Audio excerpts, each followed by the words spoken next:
Good day to you. This is Mr. Mlenga, your teacher. So today I want us to look at Social Studies, Grade 9, 2025 External Past Paper. So without wasting much of the time, I would like us to go to Section A, where we shall attempt to answer questions starting from question 7. We shall have a separate video for map reading, that is question 1 to question 6. And remember, going forward, starting this year, you are expected to write the answers within the same question paper, including section B as well as section C. So there will be no separate answer sheet. Every answer must be written in the same paper. Now let's get straight to question 7. Now, question 7 says, study the following pie chart and answer question 7. Now, if you look at this pie chart, there is wood, there is electricity at 12%, petroleum 8%, as well as coal at 2%. The question is saying, what percentage makes up wood fuel? Now, this is simple. We know that the total percentage is supposed to be 100%, so you're just going to add 2% plus 8%, that will give you 10%, plus 12%, that will give you 22%. So 100 minus 22% will be the answer for wood fuel. And in this case, the best possible answer on this question is C, 78%. Let's get to question 8. Now question 8 says, an isohet is a line joining places of equal. So the best possible answer on question 8 is C, rainfall. We know that lines on the map or lines joining places of equal air pressure, we call them isobars. The lines joining places of equal temperature, we call them isotherms. So the best possible answer on this particular question, question 8, is C, rainfall. Let's get to question 9, 10, and 11. Now, the question is saying, study the following map and answer questions 9, 10, and 11. Now, what is important in the exam, when you see the map, you have to take particular attention. You have to look at what the key is saying. So you can be able to see that the key is indicating what lakes are supposed to look like on this particular map. So these are lakes according to what the key is saying, and this is a national park according to what the key is saying. And when you see something like this, that is a cultural area, and when you see something like that, that is a sparsely populated area. Now, question 9. Name the national park marked N. Now, what name is given to the national park marked N? So the national park marked N is Nsumbu National Park. Remember that the closest national park to Lake Tanganyika is the Nsumbu National Park. So the best possible answer on question 9 is D, Nsumbu National Park. Let's get to question 10.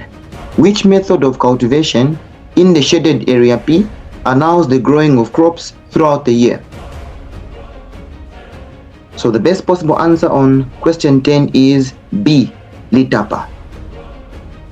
So around this area, we know that the Lozi, the Lozi farming system is a farming system that has quite a number of farming techniques, and all these are farming techniques that are used by the Lozi farming system, that is Lishanjo, Litapa, Matema, and Mazulu. But the one that allows for the growth of crops throughout the year is the Litapa. Let's get to question 11. The shaded area marked Q is mainly sparsely populated due to. Now let's have a look at the place marked Q on the map. So this is the place that is marked Q on the map. That is the eastern part of Zambia.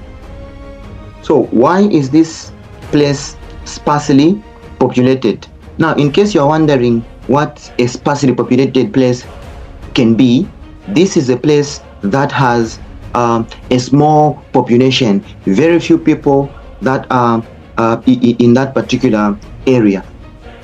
A densely populated area is an area that has, a lot of people per square kilometer. Now, going back to question 11, which is saying the shaded area marked Q is mainly sparsely populated due to, so the best possible answer on question 11 is D, presence of flies. Presence of flies. Question 12 says, Zambia's forests are disappearing at a faster rate. Which of the following species is endangered? Now, an endangered species is a species that is likely to go into extinction, a species that is likely to cease to exist. So, the best possible answer on this particular question is C, Mukula. The Mukula tree is quite endangered, it is on demand, and a lot of people are cutting it down and selling it. Let's get to question 13. What is the main type of fish caught in Lake Tanganyika? So the best possible answer on question 13 is C, Naupek. Let's get to question 14. Which of the following sources of energy is non-renewable? So the best possible answer on question 14 is natural gas. B, natural gas is a non-renewable energy source. Let's get to question 15.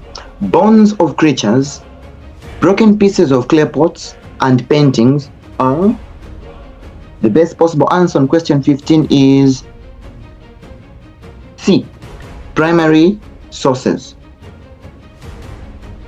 Let's get to question 16.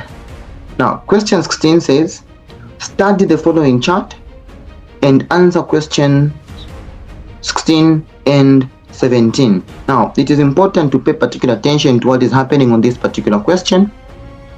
If you see this question, there is a decade before 2000, that is 1990. So there is 10 years before 2000. Then end of the 20th century and end of millennium at Q. Then a new millennium and 21st century beginnings, that is 2000. Then at P we have 2010.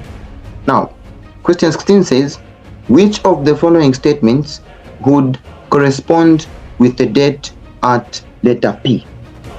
Now, if you look at where letter P is, that is 2010. So the best possible answer on question 16 is B, 1 decade after 2000. 1 decade after 2000, and that is 2010. We know that a decade is a period of 10 years. That is why we are saying 2010 is 1 decade after 2000. Now, question 17 is saying, what year would suit the statement at letter Q? What year would suit the statement at letter Q? Now, letter Q, the statement is saying end of the 20th century and of the millennium. So this particular question at Q is simply telling us the year in which the 20th century ended. We know that the 20th century is 1900s, and 1900s ended in 1999. So the best possible answer on question 17 is D, 1999. Let's get to question 18. Now, question 18 says, which one of the following is true about the evolution process? Which one of the following is true about the evolution process? So on question 18, the best possible answer is C. First sea creatures appeared 570 million years ago. So the best possible answer on question 18 is C. First sea creatures appeared 570 million years ago. Let's get to question 19. Where were the remains of Proconsul discovered? So the best possible answer on question 19 is D. Rusinga Islands. Let's get to question 20. Now question 20 says, in which one of the following tools were microliths used? In which one of the following tools were microliths used? So the best possible answer on question 20 is A, bow and arrow. Bow and arrow. Let's get to question 21. Now question 21 says, early Iron Age trading along the Zambezi River is associated with dash speaking people. So the best possible answer on question 21 is D, Tonga speaking people. Let's get to question 22. Among the Bantu speaking people, excess food was usually exchanged for other basic needs.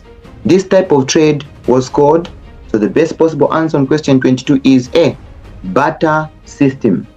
Let's get to question 23.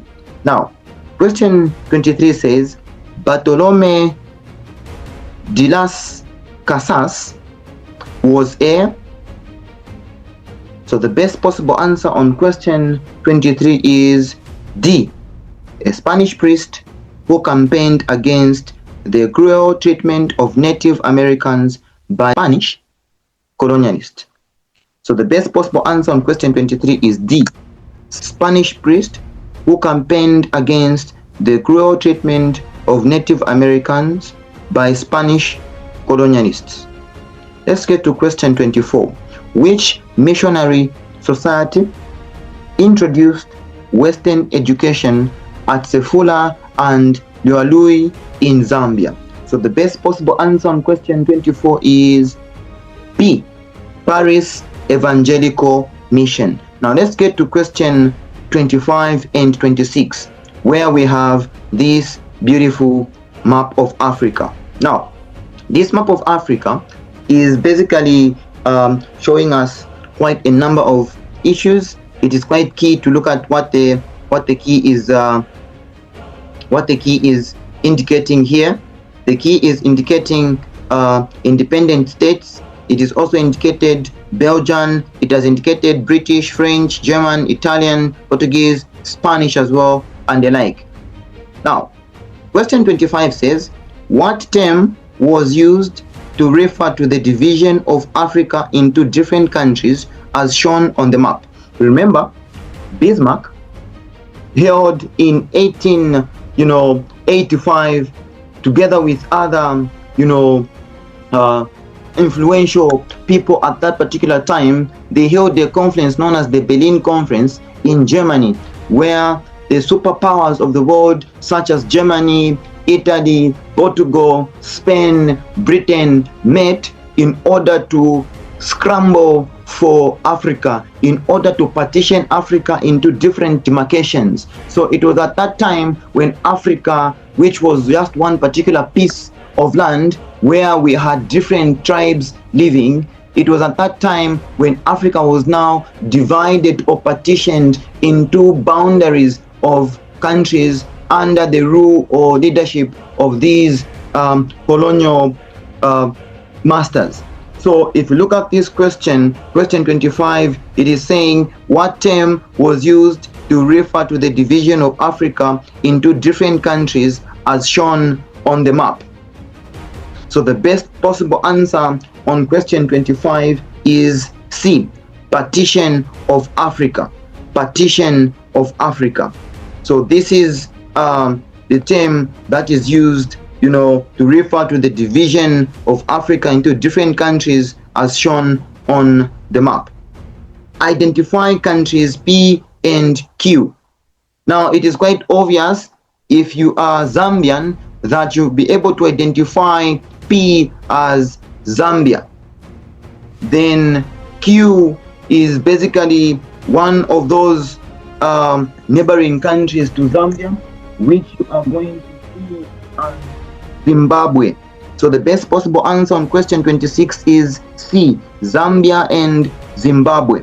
Now let's get to question 27. Now question 27 says between 1964 and 2024, Zambia has had dash Republican presidents. So how many presidents have we had in Zambia between 1964 and 2024? So Zambia has had a total of 7 presidents. The current Zambian president as of 2025 is the 7th president. Now let's get to question 28. Now question 28 says, when did Zambia gain independence from British colonial rule? So the best possible answer on question 28 is A, 1964. To be precise, that was on 24th October 1964. So the best possible answer on question 28 is A, 1964. Let's get to question 29. Which feature on the coat of arms of Zambia represents fertile land? So the best possible answer on question 29 is B, maize cob. Let's get to question 30. Now question 30 says, which of the following concepts means that everyone is equal before the law? Now the best possible answer on question 30 is rule of law. Rule of law. That is C. Let's get to question 31.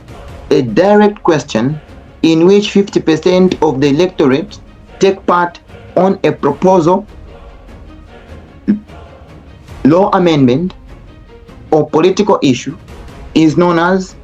So the best possible answer on question 31 is D, referendum. Now the other name for a referendum is plebiscite. Now let's get to question 32. Now question 32 says, citizenship that is granted to immigrants living in another country for a given number of years is referred to as. So the best possible answer on question 32 is D, naturalization. Let's get to question 33. Now question 33 says, in dash, Zambia could best be described as a multi-party system because there were more than one registered political parties. So the best possible answer on question 33 is D, 1991. Remember, between 1964 and 1972, we had a multi-party system. Then from 1972 to 1991, we had a one-party system when UNIP was the only political party in Zambia at that particular time, from 1972 to 1991. Then from 1991 to present day, we have had multi-party democracy. So multipartyism bounced back in the year 1991. So the best possible answer on question 33 is D, 1991.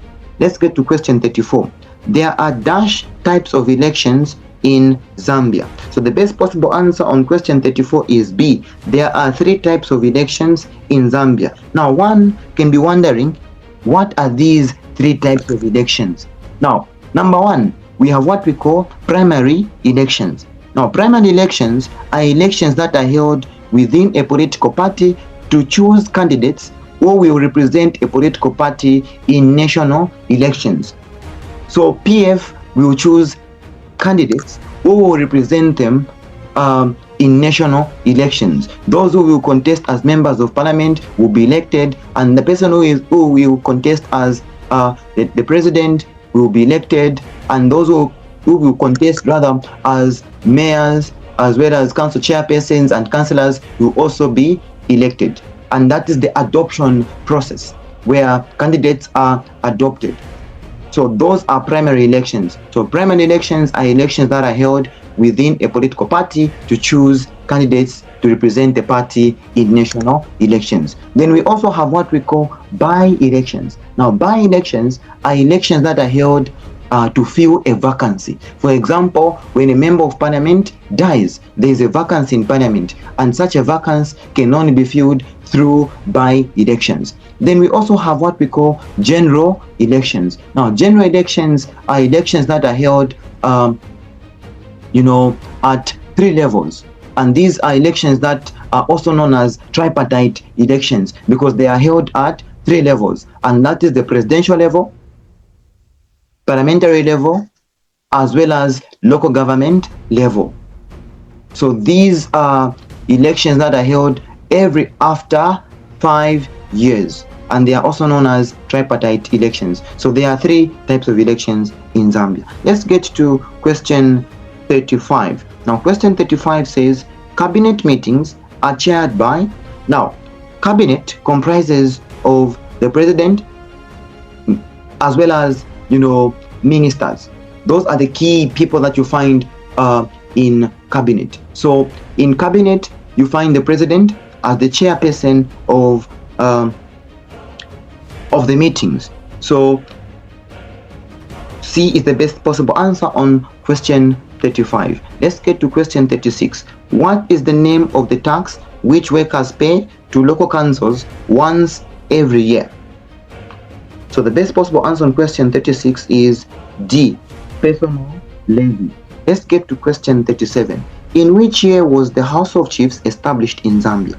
Now the House of Chiefs was established in the year 1965. So the best possible answer on question 37 is B, 1965. Remember, the House of Chiefs at some point was banned and it was only re-established in the year 2003.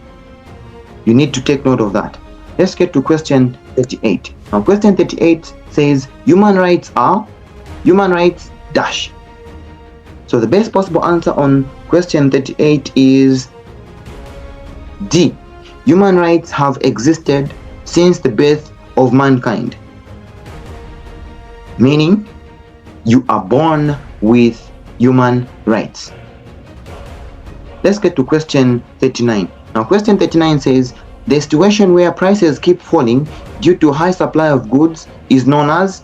So the best possible answer on question 39 is A, deflation. Remember that inflation is the rapid increase in the prices of goods and services due to low supply of goods and services. Let's get to question 40. Now question 40 says the main reason for the formation of the United Nations was to. Now the best possible answer on question 40 is C, maintain world peace and security. So we've come to the end of section A. I would like us to go to section B.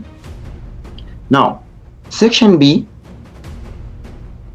has 3 questions and you are expected to answer all the 3 questions, and each question carries 10 marks. The first question, question 1, is a geography question. Question 2 is the history question. Then question 3 is a civics question. So you're expected to answer all the 3 questions. Now let's get to question 1. Now question 1 is saying name the tourist attraction A, B, and C. Remember, I guided you earlier that when you are answering and you find a map, it is very important to pay attention to what the key is saying. You need to see how a national park is looking like on the map by observing what the key is saying. You need to see that a museum is looking like that on the map. You need to see that rivers are looking like this on the map. You need to see that lakes are looking like this on the map. You need to see that a waterfalls are looking like that on the map. So it is very important that you understand what the key is saying, because the key is like the dictionary of the map. Now question 1A says name tourist attractions A, B, and C. Now if you look at A, B, and C on this particular map, you'll be able to tell that now 1A is saying name the tourist attractions A, B, and C, and that is A here, B here, and C there. So what is the tourist attraction A? And according to the key, A is supposed to be a national park. And the national park that you find, the Liuwa Plains, you're going to find the Liuwa Plains National Park. Then at B, you are going to find a waterfalls. According to what the key is saying, this must be a waterfalls, and this is the Victoria Falls. That is the Victoria Falls. That is the Victoria Falls. Then at C, what do you expect to find here? According to the key, this is supposed to be a museum, and this is the Motomoto Museum. Motomoto Museum. This is the Motomoto Museum.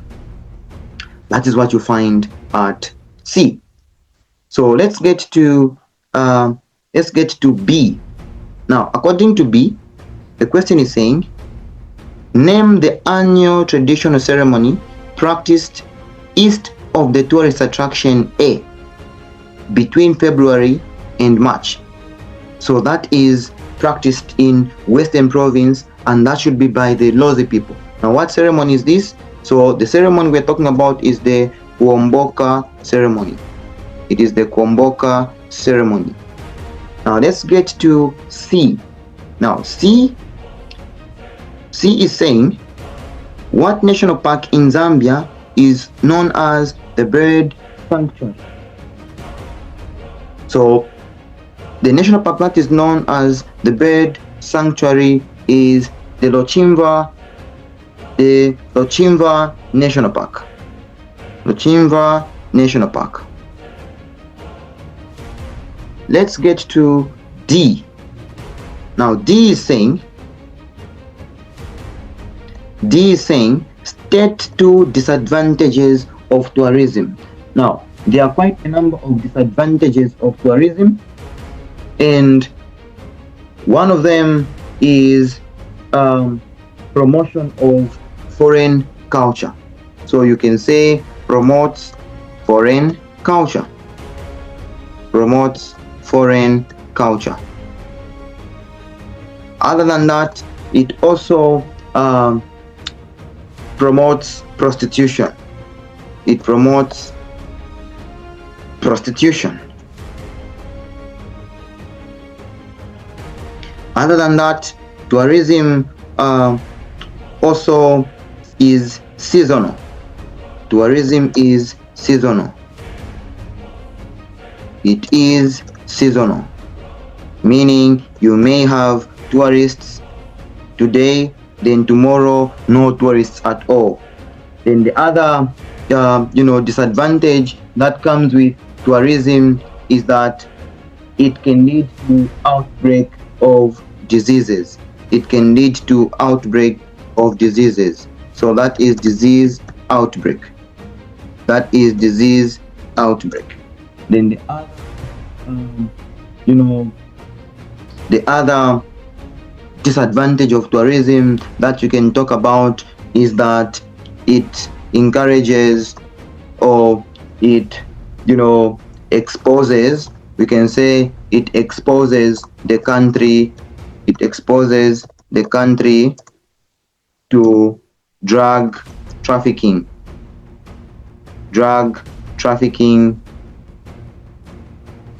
and spies. Drug trafficking and spies. So those are some of the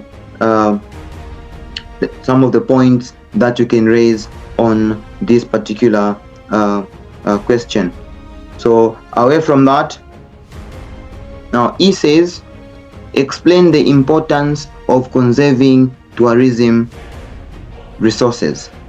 Explain the importance of conserving tourism resources. Now, conserving tourism resources is very important, and you agree with me that tourism is one of the most important elements of the economy, especially in countries with a lot of tourism. And one of the reasons as to why it is important to conserve tourism is that it encourages recreation. So it encourages recreation. It encourages recreation. Apart from that, the other importance is that it helps to maintain cultural heritage. It helps to maintain cultural heritage.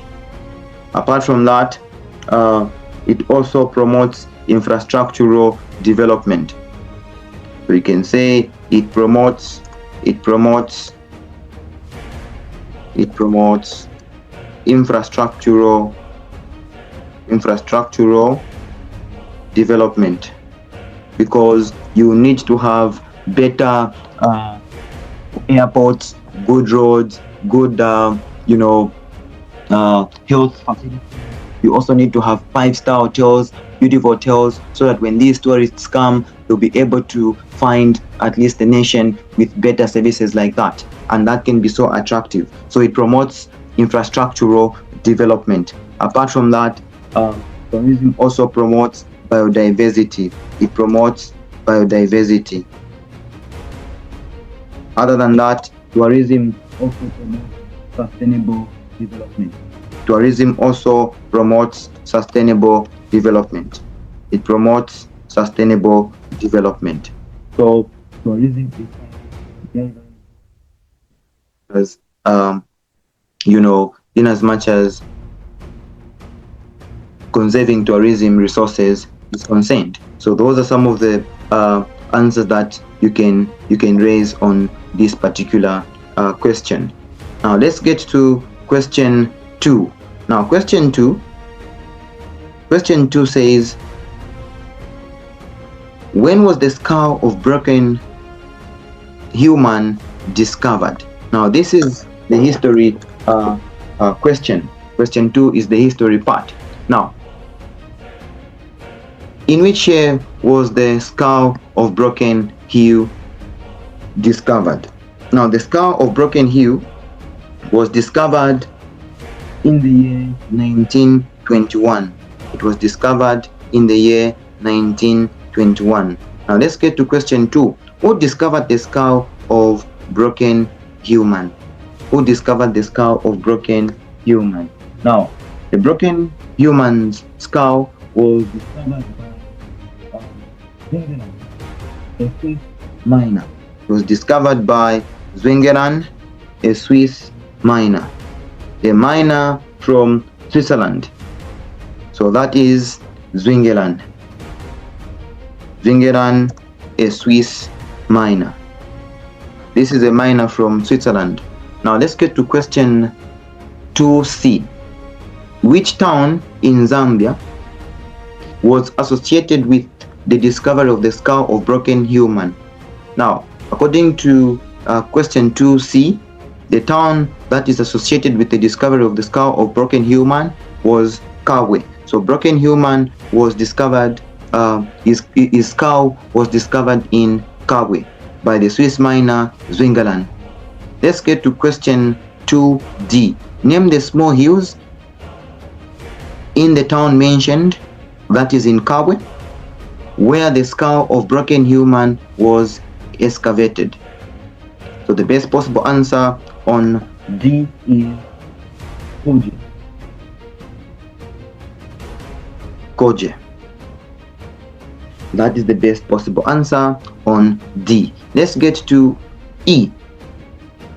Now E says, to which period in the development of man did Broken Human exist?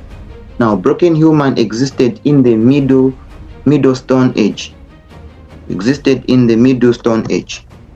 Middle Stone Age. Let's get to F.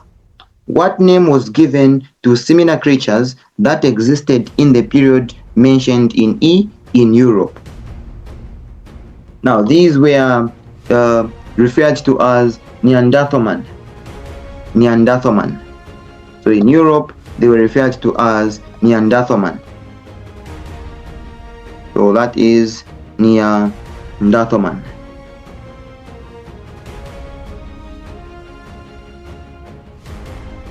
Now let's get to G. State two physical features, or state, let's get to G. State one physical feature of the skull of broken human. Now, there are quite a number of physical features, and one of them is a big forehead.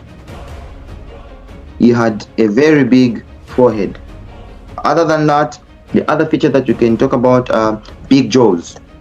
He had big jaws. Big jaws.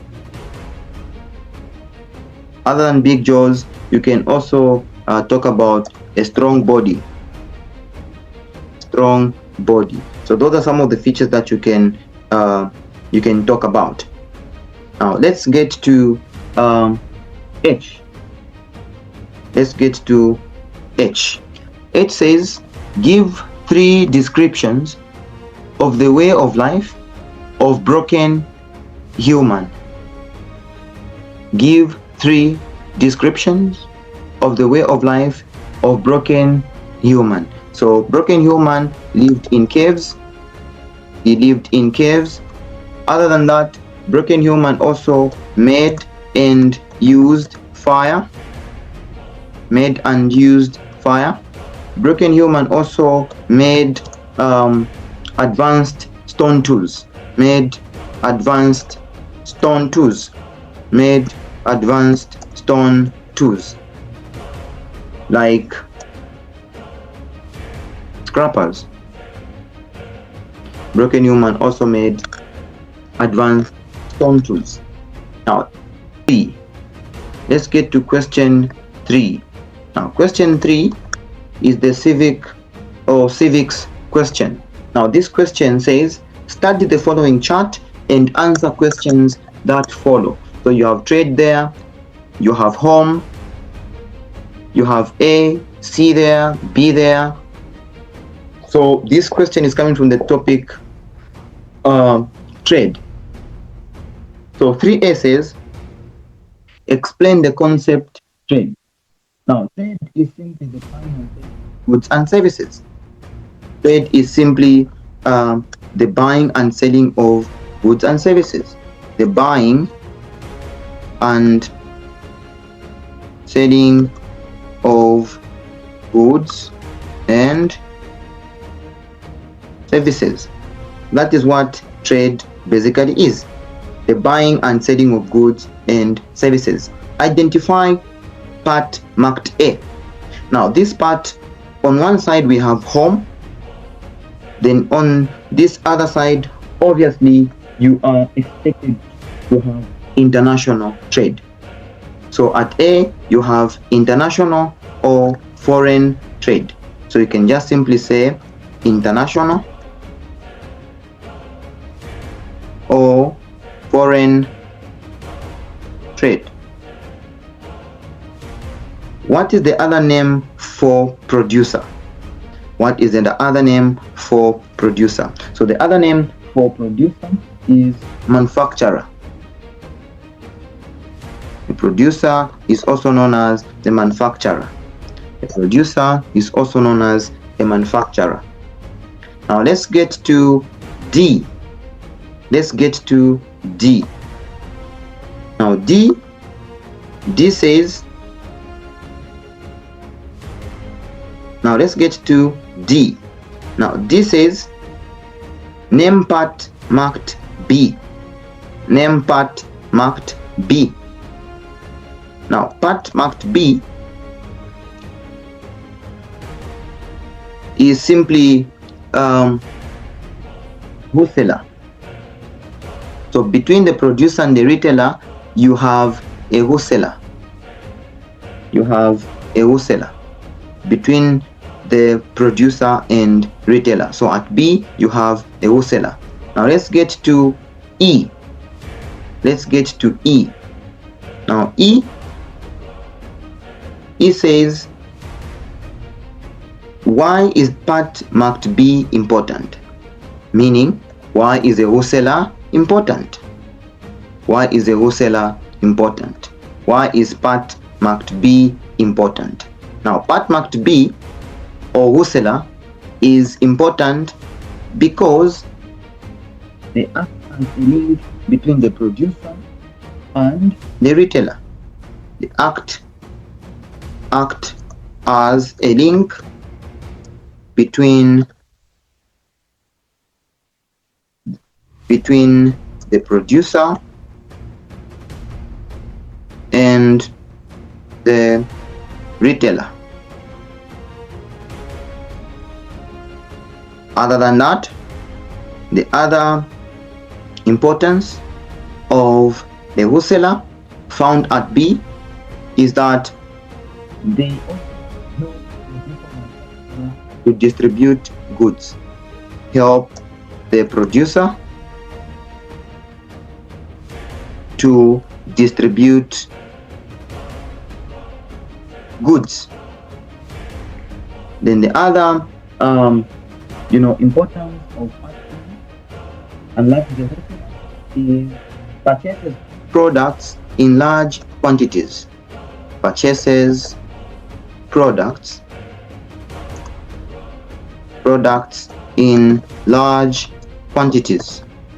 Purchases products in large quantities. And those products that are purchased in large quantities are broken down, and then break them down, in smaller quantities, and then break them down in smaller quantities for retailers. Then the other importance that you can mention is that they sell goods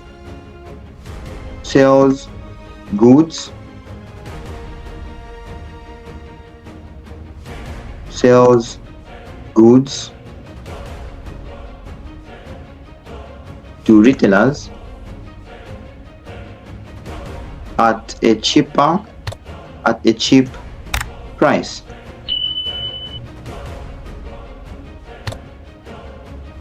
So that they can be able to resell at cheap prices, so that they can be able to resell.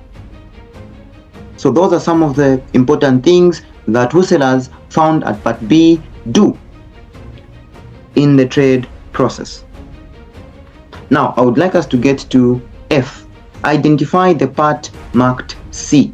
Identify the part marked C. So what is this part? Obviously, when you have imports this side on international trade, this side at C you expect to have exports.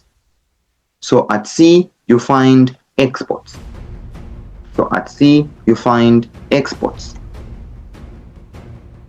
Now, state two most important elements of trade.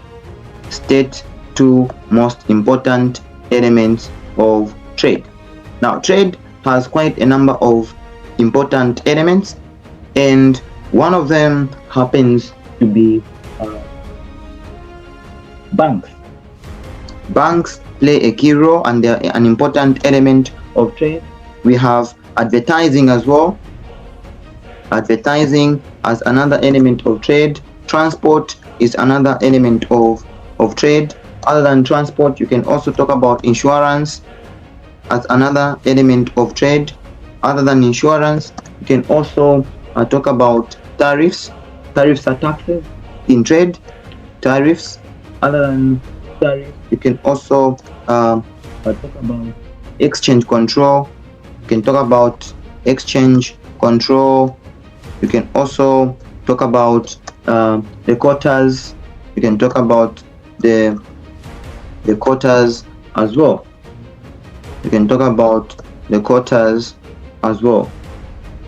So those are some of the elements of trade that you can point out. Those are some of the elements of trade that you can point out.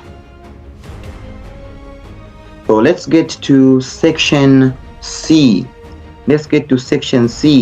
Very interesting section. Now in this section, this is now where you expect to write some short essays.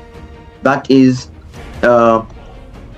geography, history, and civics. So in this section, that is where you find 12 questions, and those 12 questions are 3 questions in part 1, 3 questions in part 2, and 3 questions in part 3. So part 1 is always the geography part, then part 2 is always the history part, then part 3 is the civics part.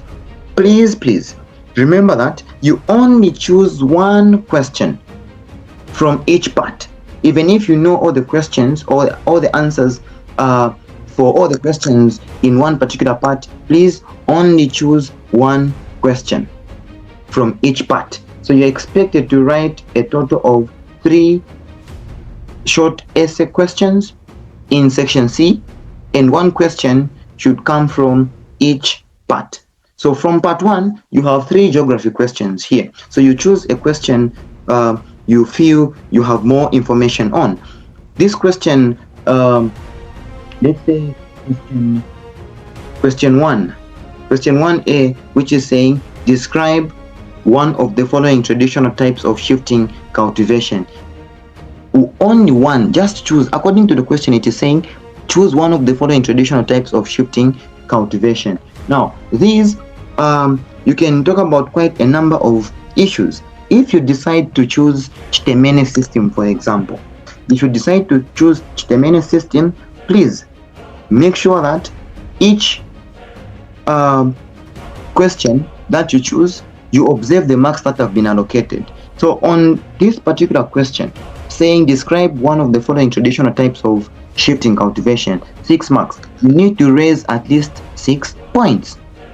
So if you choose Chitemene system as one of the traditional types of shifting cultivation you're going to discuss, on Chitemene system, you just simply say, Chitemene means cut over area.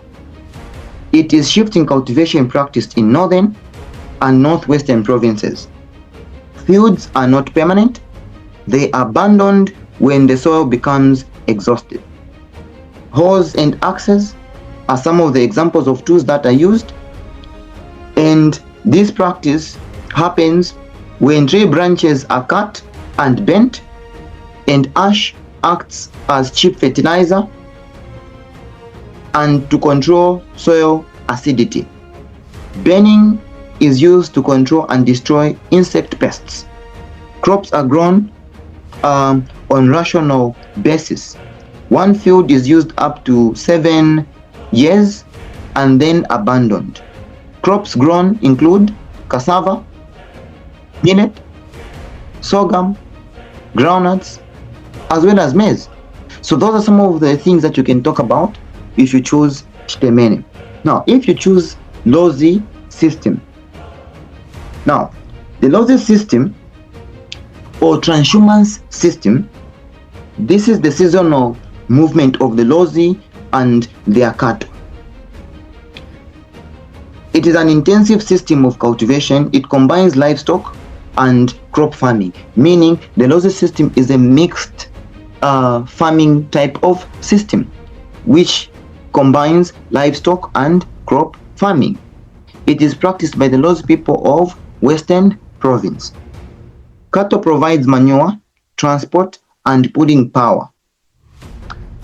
Variety of crops are grown throughout the year because there is availability of water, since the farming takes place on the shores of the Zambezi River.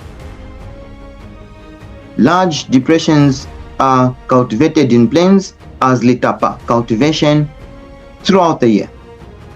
Remember, we have under the Lozi system a number of techniques, and one of them is the litapa cultivation.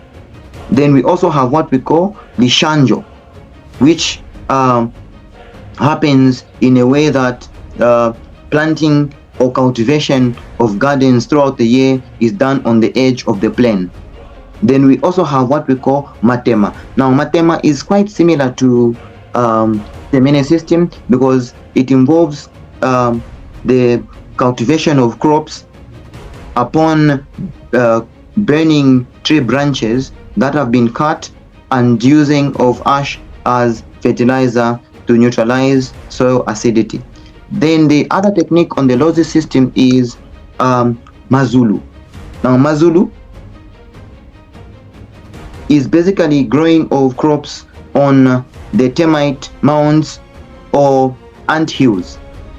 So termite mounds have fertile soils. So gardens are planted between November and December on ant hills or those termite mounds. Then crops are also cultivated. You can give examples of crops such as cassava, millet, sorghum, maize, beans, melons, as well as pumpkins. So those are some of the examples of crops that are grown. Then if you go for Mambwe system, under the Mambwe system, what I expect you to talk about that trees are cut and bent, but not as in the Chitemene system. So what happens here is that mounds or ridges are made between trees.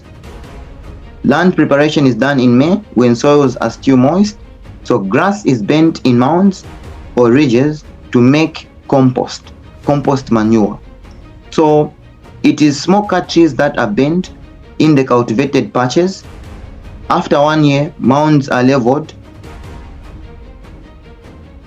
and the grass is spread as manure.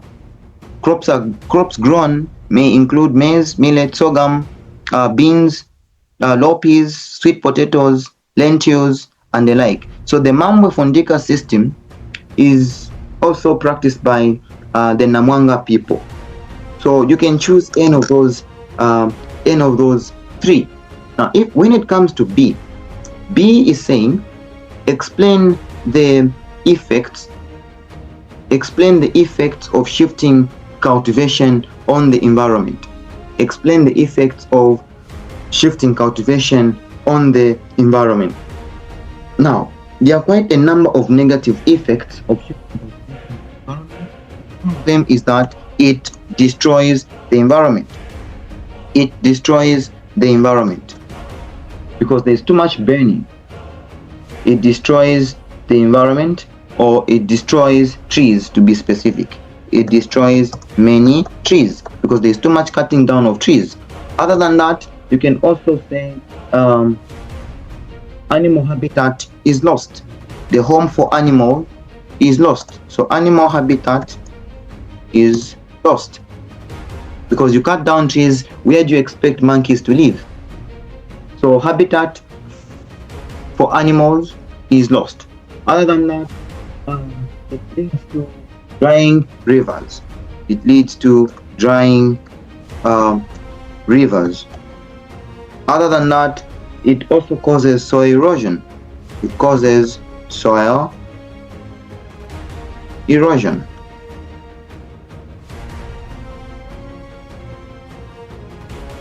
It causes soil erosion. Other than soil erosion, it also leads to global warming. It contributes to global warming.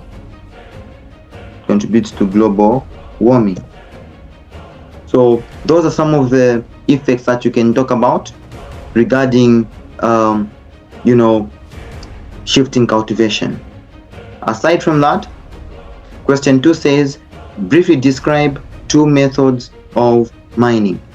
Briefly describe two methods of mining. Remember, there are two key methods, and these methods of mining include open pit mining and underground mining. Open pit mining and underground mining. Now, open pit mining is the type of mining that occurs when minerals are very close to the surface. So you can talk about open pit mining, which is also known as surface mining. You can also talk about underground mining. You can talk about underground mining. In case they ask you to talk about the three types of mining, you can talk about quarrying.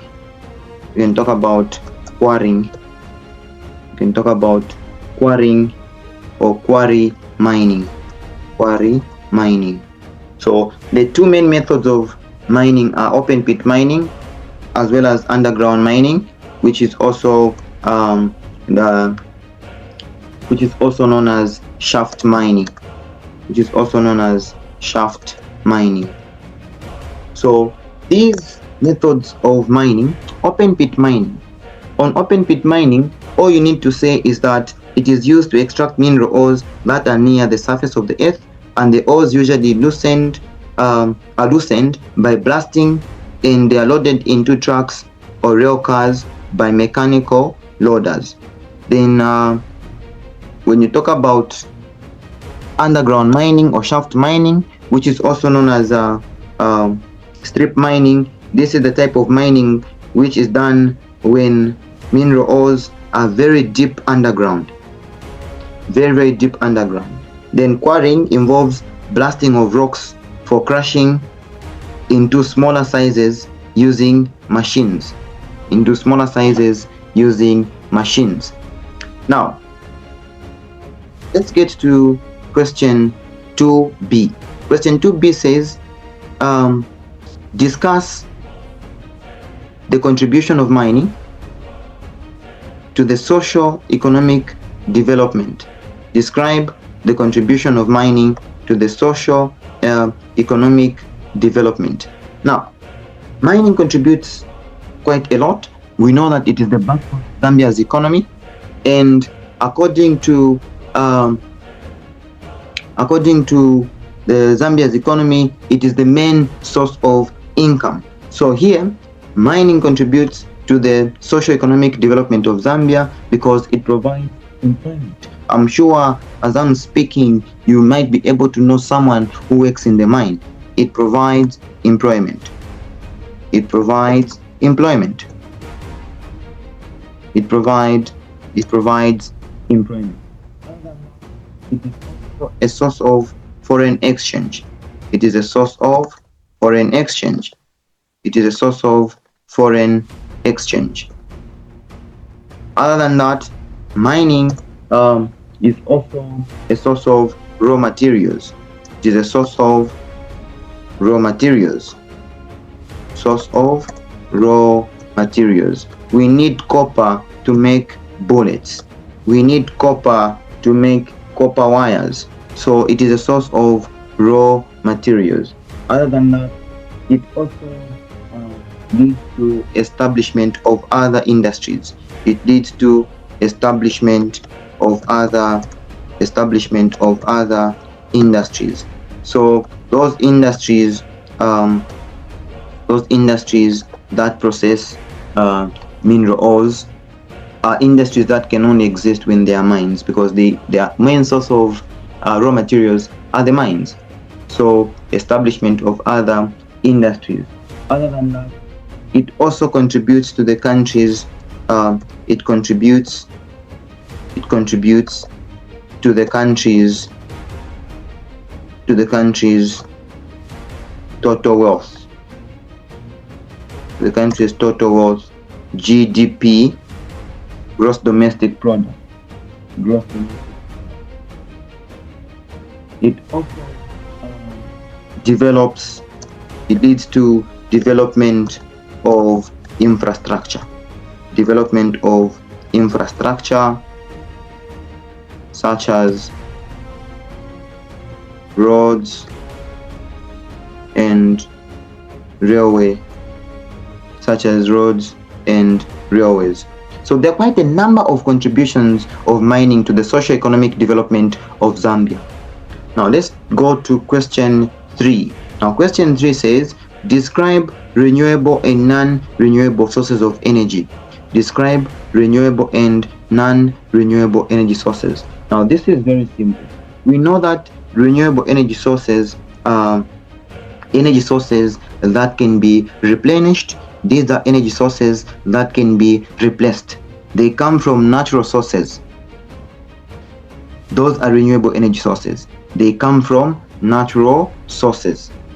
So renewable energy sources come from natural sources, and they are also replaceable. You can replenish them. Other than that, the examples that you can give of renewable energy sources are solar energy, wind energy, geothermal energy, biomass, hydroelectric power. Those are renewable energy sources that you can cite. Then we also have non-renewable energy sources. Now these are sources that will run out. These are sources that will finish. These are sources that can never be replenished within a lifetime of a human. They can only be replaced or replenished after millions and millions of years, meaning you never see the replacement of non-renewable energy sources when they go into extinction or when they finish. So examples of such resources, non-renewable sources of energy, are crude oil or petroleum, natural gas as well, coal, uranium.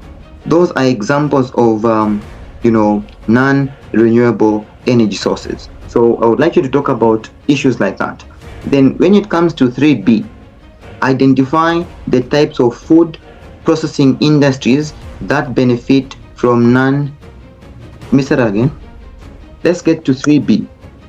Identify the types of food processing industries that benefit from renewable power sources.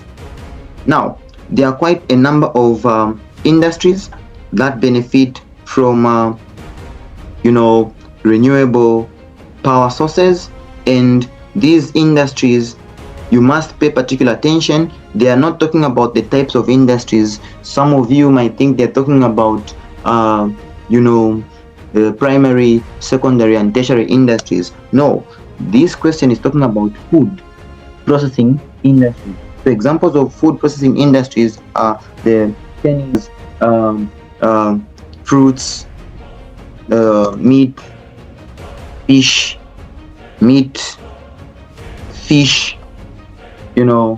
and vegetables. Then we also have milling of maize. So these are milling companies. Milling of maize and grain. Milling of maize and grain for flour, for example. Other than that, we also have confectionery industries. Confectionery industries are industries that make sweet products such as chocolate. Then we also have sugar refineries. We also have sugar refineries, such as Mansa Sugar, Kasama Sugar, Nakambala Sugar. Those are sugar refineries. Other than that, we also have meat and fish packing. Meat and fish packing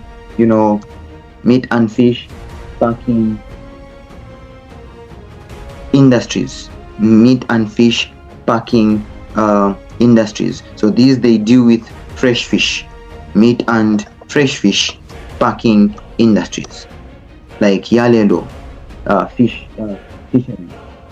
So they provide those frozen foods.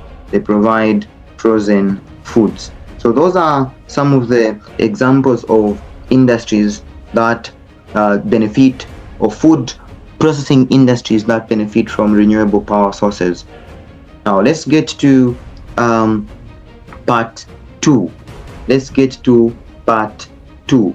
Now part 2 is the history part, and it is saying explain the two of the following methods of learning about the past. Explain two of the following methods of learning about the past. Now, if you choose archaeology is the study of ancient remains.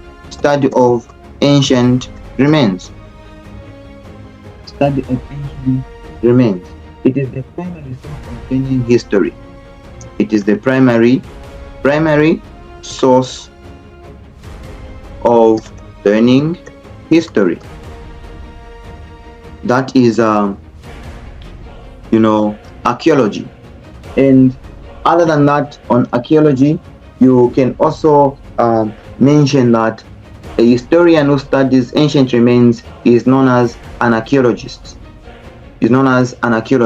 So archaeology uses the radiocarbon dating machine or C14 machine to measure years lived by a creature before dying. It is the most reliable source. It collects information using bones, clay debris, artifacts of ancestors, among others. So you need to explain as much information as possible so that you get your 5 marks. If you choose to go for oral tradition, so here you are learning about the past using word of mouth, through stories, through stories, myths, legends, poems passed from one generation to another. So basically it is learning about the past using word of mouth, through stories, poems that are transmitted, that are transferred from one generation to the other. Written records includes written sources. It includes sources with recorded historical events in books, diaries,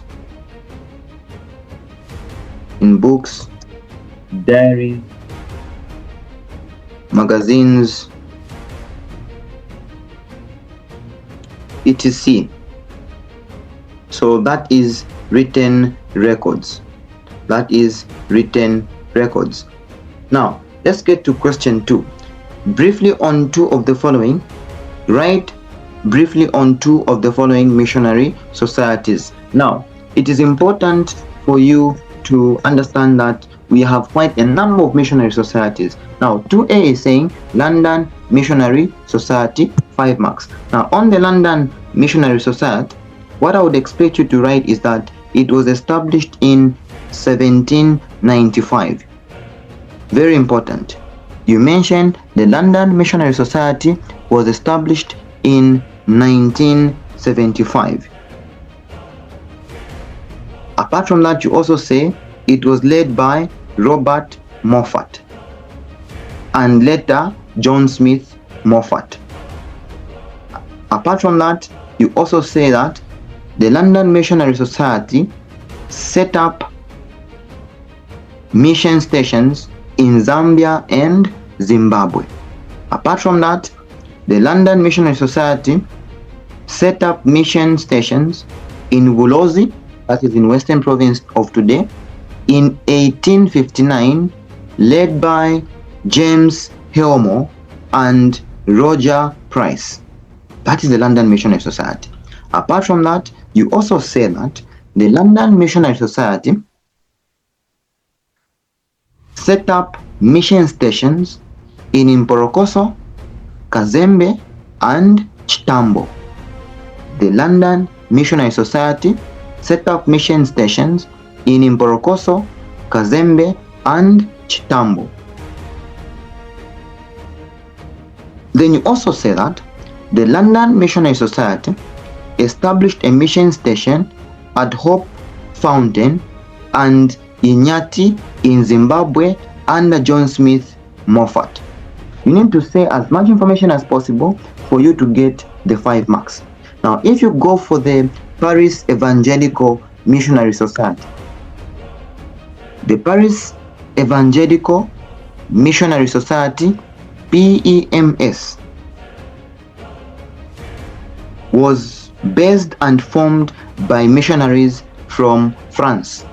Remember, Paris is the capital city of France. So it was based and formed by missionaries from France who joined the Paris Evangelical Missionary Society in 1854. It led into Central Africa. It was led into Central Africa by Francois Coillard. It established a mission station in Western Province at Sefula and Walui among the Lozi people.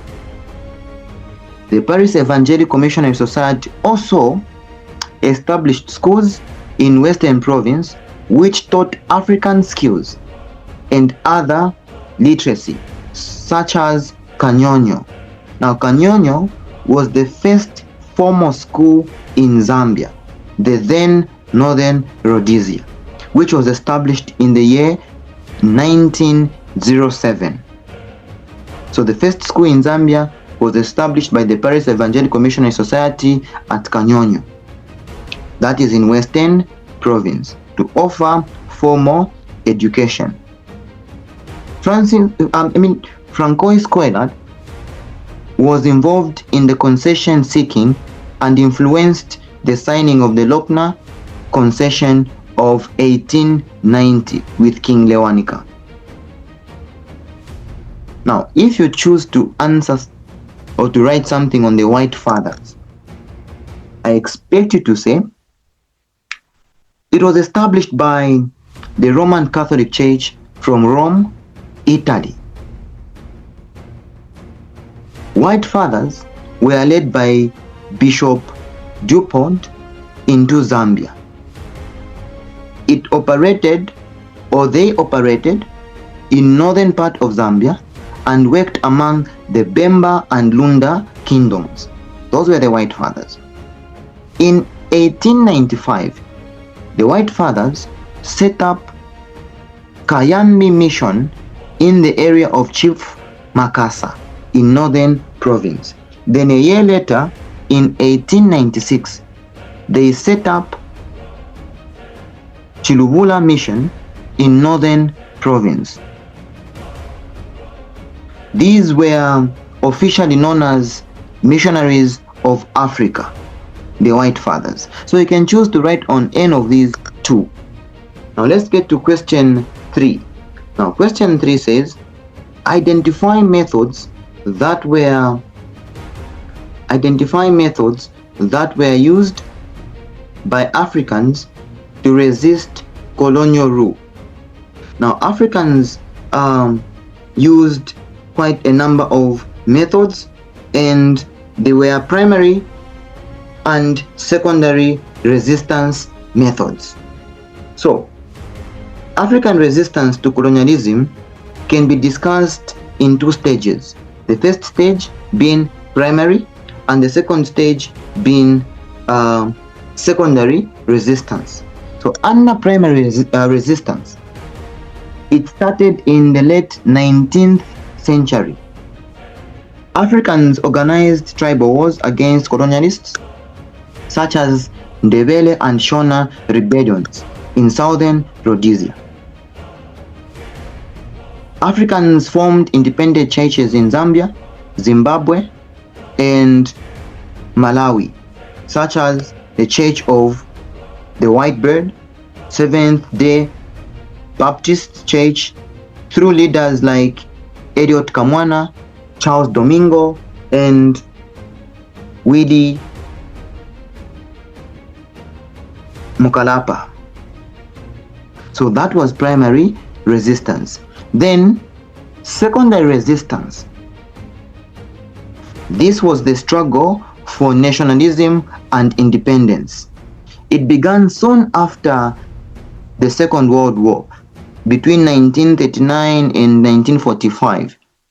That is when the secondary resistance began. So Africans formed welfare societies to protect their rights. Donald Swale is one of those men who formed welfare societies in Northern Rhodesia. So Africans formed political parties as well to challenge white rule. So those are some of the the things that you can talk about on the methods that were used by Africans to resist colonialism. Now, if you talk about 3B, explain the activities of John Chilembwe in resisting colonial rule. Now,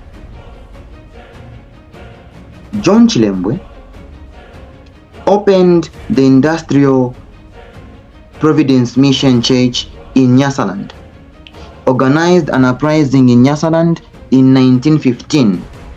He participated in primary resistance. This is one of the people who fought so hard to see to it that white supremacy comes to an end. The rights of the black people, of the native people, Africans are protected. So John Chilembwe, in the year 1915, he organized an uprising in Nyasaland, the country we now call Malawi. He participated in primary resistance, and what caused John Chilembwe to rise or to fight, or the uprising of John Chilembwe in 1915, was land issues, mistreatment of Africans by colonialists, African involvement in First World War, heavy taxation, among others. He formed a slogan known as "Strike a blow and die." He formed a slogan known as "Strike a blow and die" during the rebellion. So the rebellion was a failure. He was arrested and killed by the whites. So that is John Chilembwe. Now let us go to the last question of this section, and that is question 1. So part 3, question 1 is saying, who is a citizen? Who is a citizen? Now, a citizen is a member of a given country who enjoys full rights and benefits in that country. Any person who belongs to a given country can be called a citizen by birth, naturalization, adoption, or through a token of honor. Explain the duties of a citizen. Now, there are quite a number of duties of a citizen. Some of the duties of a citizen that you can talk about may include paying tax. May include paying tax. You can also talk about obeying the law. Obeying the law. You can also talk about voting. You can also talk about keeping the environment clean. Keeping the environment clean. You can also talk about respecting human rights. Respecting human rights, government property, protecting government property, protecting government property, avoiding vandalism,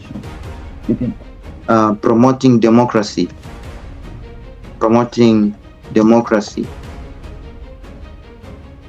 and talk about promoting democracy. Other than that, you can also through patriotism. So you can talk about patriotism, being patriotic. So talk about working for economic development. So those are some of the duties of a citizen. So what is nomination day? Now, nomination day is when aspiring candidates for political office in an election submit their particulars to Electoral Commission of Zambia, ECZ. They submit their particulars to the Electoral Commission of Zambia. So on this day, aspiring candidates are required to be accompanied by their supporters to the nomination center. ECZ scrutinizes the details of aspiring candidates to see if they qualify or not to be nominated. Those who qualify are declared by the returning officer as eligible to contest in an election. So that is nomination day. Then 2B says describe free and fair elections. 8 marks. Now, free and fair elections are declared free and fair if electoral laws favor all candidates from different political parties. Elections are declared free and fair if Electoral Commission is impartial or fair and independent. If the national media is free to cover activities of all political parties. And if there is no bribery using money or gifts. If also voters participate in an election freely. If there is also order and peace or peaceful conduct before, during, and after elections. Elections are also declared free and fair if all candidates from different political parties are allowed to campaign freely. Elections are also declared free and fair if there is no violence before, during, and after elections. Elections are also declared to be free and fair if they are malpractice free and there is no rigging. So those are some of the characteristics of free and fair elections. Now let's get to 3A. 3A says describe the organizational structure. Describe the organizational structure for common market for Eastern and Southern African countries, COMESA. For Eastern and Southern African countries, COMESA. Now, COMESA, first of all, has a structure where at the top you find the authority. So at the top, that is where you find the authority. After the authority, at the top, that is where you find the authority. Then after the authority, you find Council of Ministers. You find Council of Ministers. You find Council of Ministers. After Council of Ministers, you find the Intergovernmental Committee. Intergovernmental Committee. Intergovernmental Committee. After that, you find the COMESA Court of Justice. You find the COMESA Court of Justice. After this, you find the committee. You find the committee. You find the committee for heads. You find, after that, you find the technical committee. So after that, you find the technical committee. You find the technical committee. And after the technical committees, you now find at the bottom the committee. You find the committee for the heads of central bank. For the heads of central bank. For the heads of central bank. So the authority in this case,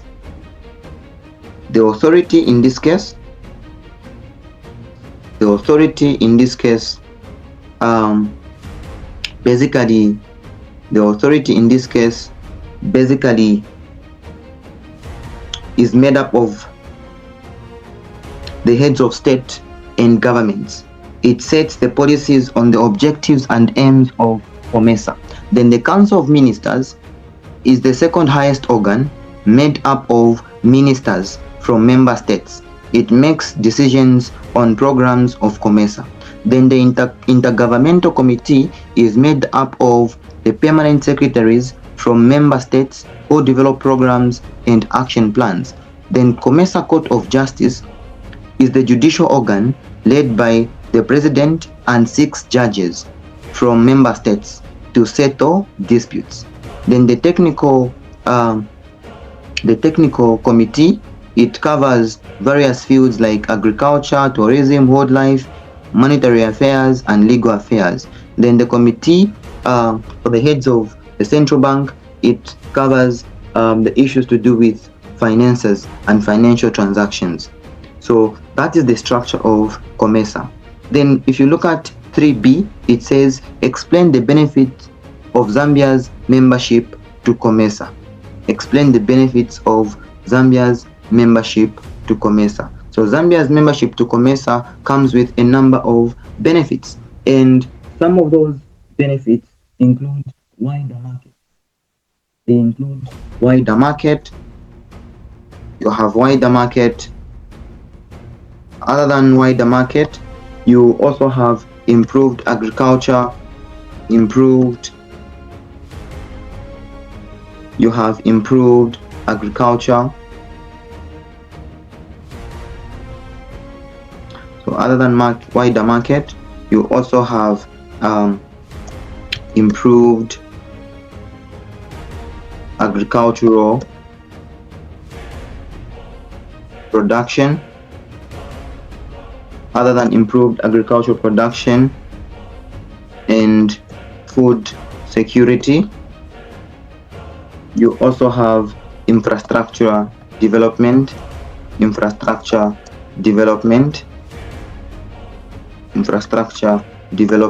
as another benefit. Other than infrastructure development, the other benefit that is harmonized monetary and financial policies. You can also talk about economic cooperation among member states. You can also talk about increased industrial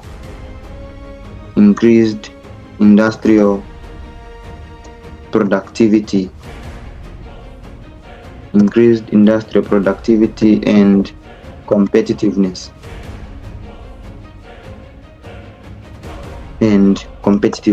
So there are quite a number of benefits of Zambia's membership to COMESA. There are quite a number of them. So in this particular section, please pay attention to the marks that have been allocated. Make sure you raise as much points as possible for you to get all the marks. Make those explanations. Thank you so much for your time. We've come to the end of today's lesson. I'll see you in our next video. Stay glued to the channel.